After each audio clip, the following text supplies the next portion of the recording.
Synonyms class 5।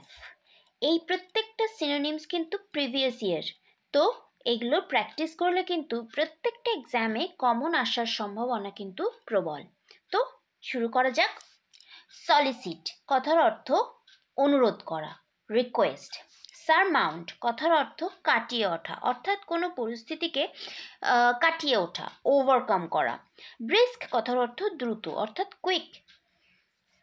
Condone কথার অর্থ ক্ষমা করা, ফরগিভ। থ্রাইভ কথার অর্থ বেড়ে ওঠা বা উন্নতি লাভ করা, অর্থাৎ ফ্লোরিশ। ডিসুয়েড কথার অর্থ অনুৎসাহিত করা, ডিসকারেজ। এসেনশিয়াল কথার অর্থ গুরুত্বপূর্ণ, ভাইটাল। ডিগ্রেস কথার অর্থ কোনো সোজা গতিপথ থেকে সরে যাওয়া বা আঁকাবাঁকা পথ বলা যায়, অর্থাৎ মিয়েন্ডার। কম্প্যাশনেট কথার অর্থ সহানুভূতিশীল হওয়া, অর্থাৎ সিম্প্যাথেটিক। সোল কথার অর্থ একমাত্র, অনলি। গ্রুসম কথার অর্থ জঘন্য বা ঘৃণ্য, হিডিয়াস।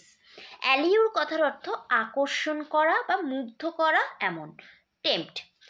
অ্যাপ্রাইজ কথার অর্থ কাউকে কিছু জানানো, ইনফর্ম।